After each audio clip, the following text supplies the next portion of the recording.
नमस्ते गाइस, मेरा नाम है अभिमन्यु। स्वागत है आप सभी का स्पीकर वन इंग्लिश में। गाइस, आज का जो हमारा वीडियो है ये डेडिकेटेड है पार्ट ऑफ स्पीच के एक बहुत ही इंपॉर्टेंट पार्ट को, जो है वर्ब, जिसे आप हिंदी में कहते हैं दोस्तों क्रिया। तो दोस्तों आज के इस वीडियो में मैं आपको बताने वाला हूँ वर्ब के बारे में, उनके टाइप्स के बारे में, कैसे कैसे वो इंग्लिश बोलने के लिए यूज होते हैं। और दोस्तों one of the most important topic है ये, अगर आप एक अच्छी इंग्लिश बोलना चाहते हैं। दोस्तों बहुत ही हेल्पफुल एंड इंपॉर्टेंट वीडियो है आज का। तो आई रिक्वेस्ट गाइज, वीडियो को पूरा देखिए शुरू से लेके अंत तक, और ज्यादा से ज्यादा इसे अपने फ्रेंड्स के साथ शेयर भी करिए। तो आइए गाइस शुरू करते हैं इस वीडियो को। तो दोस्तों वर्ब यानी क्रिया होती क्या है, पहला सवाल मन में यही उठता है। तो इसकी डेफिनेशन देखते हैं हम। वर्ब डिस्क्राइब्स द एक्शन और the state of the subject. Verb क्या करती है दोस्तों, क्रिया क्या करती है, सब्जेक्ट यानी कर्ता के कार्य की या अवस्था के बारे में हमें जानकारी देती है। अवस्था क्या होती है दोस्तों, अवस्था होती है आपकी, सिंपल वर्ड्स में अगर समझाऊं तो कोई भी काम किस समय में हो रहा है, यानी प्रेजेंट टेंस में हो रहा है, भूतकाल में हो रहा है या भविष्य काल में हो रहा है। तो दोस्तों इससे आप ये समझ सकते हैं किस समय में हो रहा है। अवस्था मीन्स कौन सा समय। तो अगर मैं आपको एग्जांपल से समझाऊं बेहतर, तो देखिए अगर मैं कहूं ही इज इंटेलिजेंट, मैंने अभी कहा वो बुद्धिमान है। अब यहां पे दोस्तों इज क्या है, आपकी वर्ब है।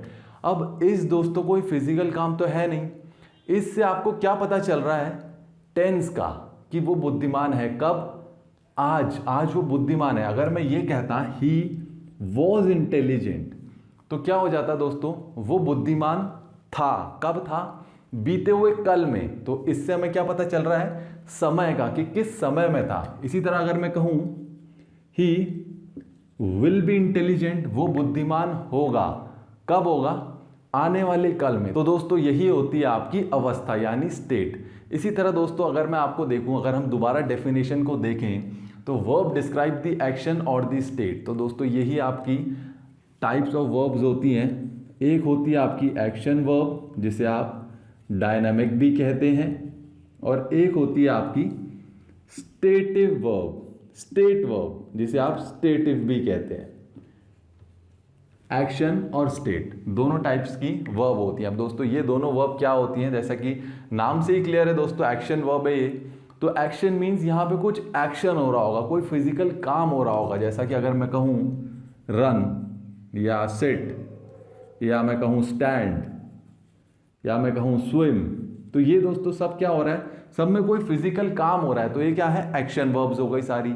इसी तरह से स्टेटिव वर्ब यानी स्टेट वर्ब क्या हो जाएंगी, स्टेट वर्ब होती है आपकी बी, या मान लीजिए हैव, या थिंक, या आप कहें ओ, ये सारी होती हैं आपकी स्टेटिव वर्ब। अब दोस्तों अगर मैं आपको एग्जांपल दूं, अगर मैं एग्जांपल के माध्यम से आपको समझाऊं, तो अगर मैं कहूं I have a small family, ठीक है दोस्तों, मैंने यहां पे कहा I have a small family, मेरी छोटी फैमिली है। तो दोस्तों यहां पे हैव आई, ये एक स्टेट वर्ब है, ठीक है। अब दोस्तों यहां पे हैव क्या है, मींस ये कोई एक्शन तो कर नहीं रही है, ये कोई एक्शन तो वर्ब हो ही नहीं सकती, क्योंकि यहां पे कोई एक्शन नहीं हो रहा है। ये सिर्फ हमें बता रही है कि I have a small family. तो ये दोस्तों हमें सिर्फ एक सिचुएशन बता रही है कि I have a small family. इसी तरह अगर मैं आपसे कहूं, मैं अगर आपको दूं एक और एग्जाम्पल, तो जेनिफर लाइक्स चॉकलेट आइसक्रीम, ठीक है दोस्तों, मैंने कहा जेनिफर लाइक्स चॉकलेट आइसक्रीम। तो दोस्तों यहां पे अगर आप देखोगे, यहां पे भी कोई एक्शन नहीं हो रहा है। ये क्या कर रहा है, ये स्टेटमेंट अगर आप ध्यान से देखो तो ये हमें एक इंफॉर्मेशन दे रहा है, एक अतिरिक्त सूचना मिल रही है किसके बारे में, जेनिफर के बारे में, कि जेनिफर को क्या पसंद है, चॉकलेट आइसक्रीम। तो दोस्तों ये होते हैं आपके वर्ब्स। तो इसी तरह दोस्तों एक बहुत ही इंपॉर्टेंट रूल है इंग्लिश में, वो आपको ध्यान रखना है दोस्तों, स्टेटिव वर्ब के साथ यानी स्टेट वर्ब के साथ दोस्तों कभी भी आईएनजी फॉर्म यानी कंटिन्यूअस फॉर्म का यूज नहीं होता दोस्तों। आईएनजी फॉर्म, स्टेटिव वर्ब के साथ आईएनजी फॉर्म का यूज कभी नहीं होगा दोस्तों। बहुत ही इंपॉर्टेंट रूल है आपका इंग्लिश में, ये आपको हमेशा ध्यान रखना है। तो दोस्तों अगर मैं आपको कुछ एग्जाम्पल दूं, देखिए the children are playing in the park, ठीक है दोस्तों, ये मैंने आपको एक एग्जाम्पल दिया। देखिए the children are playing in the park. दोस्तों यहां पे अगर आप देखोगे तो प्ले के साथ आईएनजी फॉर्म का यूज हुआ है, कंटिन्यूअस फॉर्म का यूज हुआ है एक्शन वर्ब के साथ। या फिर मैं कहूं हु इज रनिंग, यहां पे भी दोस्तों आईएनजी फॉर्म का यूज हुआ है किसके साथ, रन के साथ। तो दोस्तों यहां पे ये ध्यान आपको हमेशा रखना है, जो मैंने आपको बताया कि स्टेटिव वर्ब के साथ कंटिन्यूअस फॉर्म यानी आईएनजी फॉर्म का यूज नहीं होगा। आईएनजी फॉर्म यूज करनी है तो वो हमेशा एक्शन वर्ब के साथ ही यूज होगी दोस्तों। ये बहुत ही इंपॉर्टेंट पॉइंट है इंग्लिश का, जो आपको दोस्तों याद रखना है। बट दोस्तों अगर जो मैंने आपको इससे पहले एग्जांपल दिए थे, जैसा मैंने कहा था I have a small family, उस स्टेटमेंट को दोस्तों आप में से बहुत से लोग ये भी कह सकते हैं कि सर ये भी तो कह सकते हैं, या आप में से बहुत से लोग कहते भी होंगे I am having a small family. आप में से बहुत से स्टूडेंट्स को दोस्तों ये स्टेटमेंट सही लग रहा होगा, I am having a small family. But दोस्तों ये बताना चाहूंगा इनकरेक्ट स्टेटमेंट है दोस्तों। I have a small family, मैंने आपको बताया स्टेटिव के साथ कभी भी आईएनजी फॉर्म नहीं लगेगी। या फिर मैंने आपको दूसरा एग्जांपल दिया था, जेनिफर लाइक्स चॉकलेट आइसक्रीम। आप ये नहीं बोल सकते जेनिफर इज लाइकिंग या Jennifer was liking chocolate ice cream. Is was के साथ स्टेटिव वर्ब्स के साथ कभी भी कंटिन्यूअस फॉर्म यानी आईएनजी फॉर्म का यूज दोस्तों नहीं होगा। तो दोस्तों अब आगे चलते हैं और पढ़ते हैं मेन वर्ब और हेल्पिंग वर्ब के बारे में। तो दोस्तों किसी भी सेंटेंस में कोई वर्ब है तो वो आपकी मेन होगी, ये मान लीजिए अभी के लिए वो मेन वर्ब होगी। और हेल्पिंग वर्ब क्या हो जाएगी, हेल्पिंग वर्ब हेल्प करेगी किसको, मेन वर्ब को। दोस्तों सिंपल है, मेन वर्ब तो मेन वर्ब है ही, जो कॉमन वर्ब है वो आपकी मेन वर्ब है, उसको जो हेल्प कर रही है वो होती है आपकी हेल्पिंग वर्ब। एग्जाम्पल के माध्यम से समझाता हूं। देखिए अगर मैं कहूं मैक्स इज वर्किंग नाउ, ठीक है, मैंने कहा मैक्स इज वर्किंग नाउ, तो पहला सवाल दोस्तों इस सेंटेंस में कितनी वर्ब्स हैं, कितनी वर्ब है इसमें। तो दोस्तों इसमें अगर आप देखो एक वर्ब तो हो गई आपकी वर्किंग, एक हो गई इज, तो यहाँ पे दो वर्ब्स हैं दोस्तों। देखिए अब यहाँ पे मेन वर्ब कौन सी है और हेल्पिंग वर्ब कौन सी है, ये सवाल आएगा आपके दिमाग में। तो दोस्तों मेन वर्ब है यहाँ पे वर्किंग, क्यों, क्योंकि एक्शन वर्ब है, एक्शन वर्ब होती है हमेशा मेन वर्ब, ठीक है। इज क्या हो गई, हेल्पिंग वर्ब, इज क्या कर रही है, हेल्प कर रही है किसे, मेन वर्ब को, ठीक है दोस्तों। अब देखिए मैक्स इज वर्किंग नाउ, तो वर्किंग का मतलब काम करना, तो वो मेन वर्ब है। इससे हमें क्या पता चल रहा है, इज हमें स्टेट बता रही है दोस्तों, जो मैंने आपको पहले भी एग्जांपल दिया था, max is working now, max काम कर रहा है कब, अभी। तो अभी मीन्स समय का पता चल रहा है, प्रेजेंट टेंस, तो ये प्रेजेंट टेंस का वाक्य है, तो प्रेजेंट में कोई काम हो रहा है तो इससे हमें टेंस का पता चल रहा है यानी समय का पता चल रहा है। तो इसी तरह अगर मैं कहता max was working, max was कह देता तो मैक्स काम कर रहा था कब, बीते हुए कल में। या मैं कहूं मैक्स विल बी वर्किंग, तो दोस्तों मैं क्या होता, मैक्स कब काम करता, आने वाले कल में। तो दोस्तों इससे हमें क्या पता चल रहा है, टेंस के बारे में दोस्तों। अब इसे आप नेगेटिव में भी यूज कर सकते हैं। देखिए मैंने भी लिखा मैक्स इज वर्किंग नाउ, अब मैं इसे नेगेटिव में कहूं तो क्या हो जाएगा, max is not working now,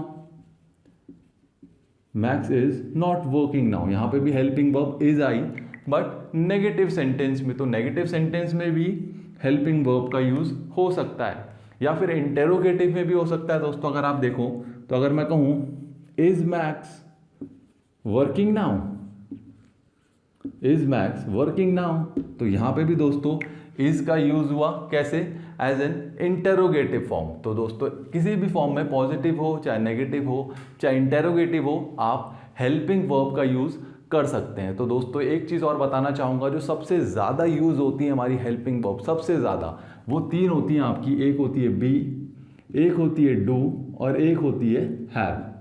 ये तीनों जो वर्ब्स हैं दोस्तों ये सबसे ज्यादा यूज होती हैं दोस्तों। ये जो इज है दोस्तों, इज जो मैंने कहा max is working, max is not working, is भी एक फॉर्म है किसकी, बी की, या टू बी की एक फॉर्म है। ये मैं आपको आगे जाके बताऊंगा कि बी की क्या क्या फॉर्म्स होती हैं। तो इज की, इज जो है एक फॉर्म है बी की, तो ये आप अभी के लिए यही समझ लीजिए।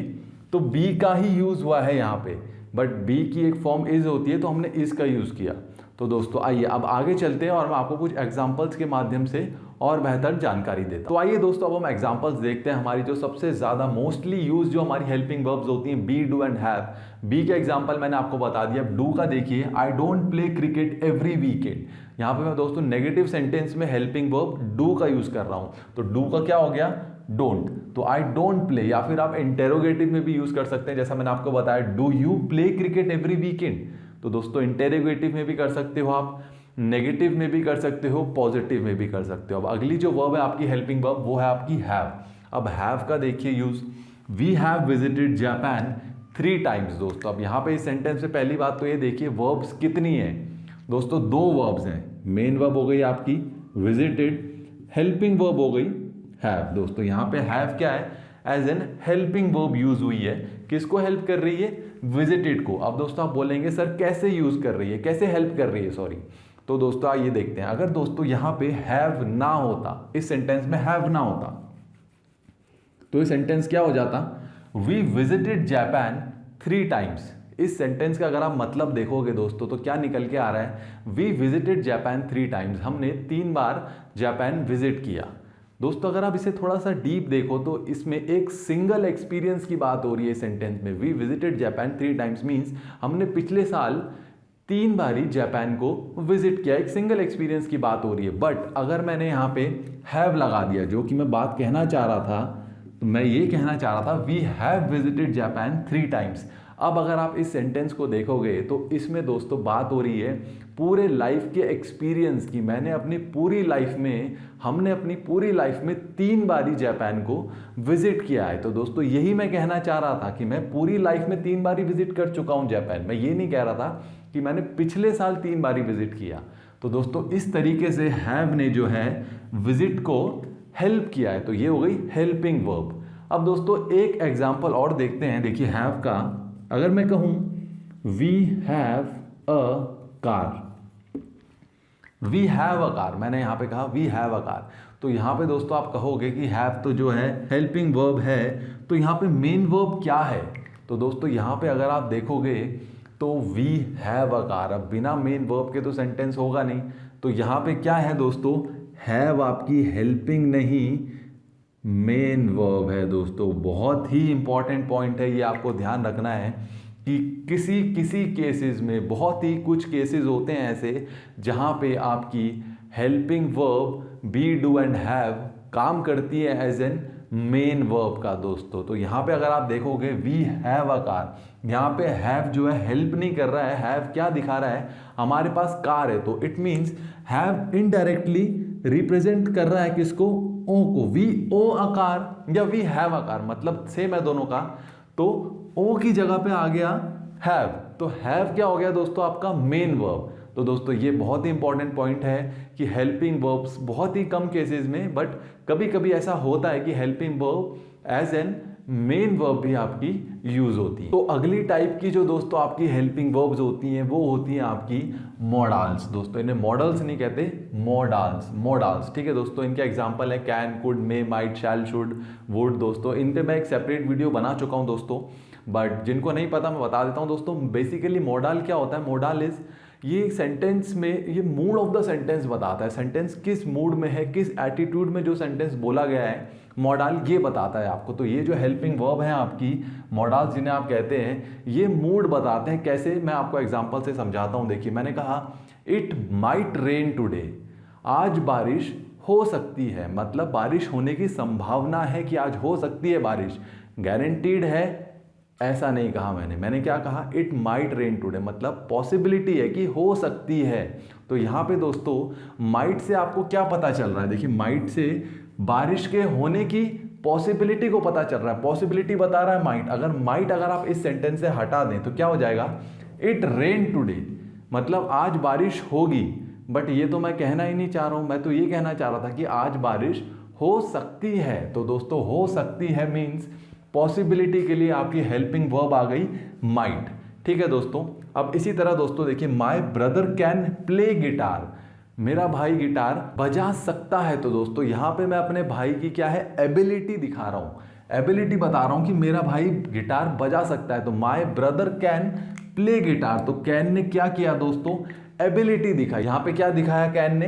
Ability to play guitar. ठीक है दोस्तों, इसी तरह अगर मैं एक नेगेटिव सेंटेंस में यूज करूं इन मोडाल्स का, तो यू मस्टंट ईट हेयर, तो मैंने यहाँ पे मस्ट नॉट के लिए जो है मस्ट नॉट एक नेगेटिव फॉर्म हो गई, तो you must not eat here. तो यहाँ पे दोस्तों मैं क्या कर रहा हूँ, मैं अगर आपसे कहूँ you must not eat here, तो मैं आपको परमिशन दे रहा हूँ, मैं आपको परमिशन दे रहा हूँ कि आपको यहाँ पे नहीं खाना है। तो दोस्तों ऐसे ही जो ये वर्ब्स होते हैं मॉडल्स, तो ये सेंटेंस का मूड बताते हैं। तो पॉसिबिलिटी है, एबिलिटी है, कैपेबिलिटी, क्षमता, ये सब दिखाने के लिए हम इन हेल्पिंग वर्ब्स का यूज़ करते हैं दोस्तों। तो दोस्तों ये था हमारा आज का वीडियो, जिसमें हमने जाना वर्ब्स के और उसके टाइप्स के बारे में। दोस्तों अभी 2 टाइप्स वर्ब के और बचे हुए हैं, regular verbs and irregular verbs. दोस्तों ये दोनों वर्ब्स हम अगले वीडियो में पढ़ने वाले हैं। तो आई होप दोस्तों आपने इस वीडियो से भी कुछ ना कुछ सीखा होगा।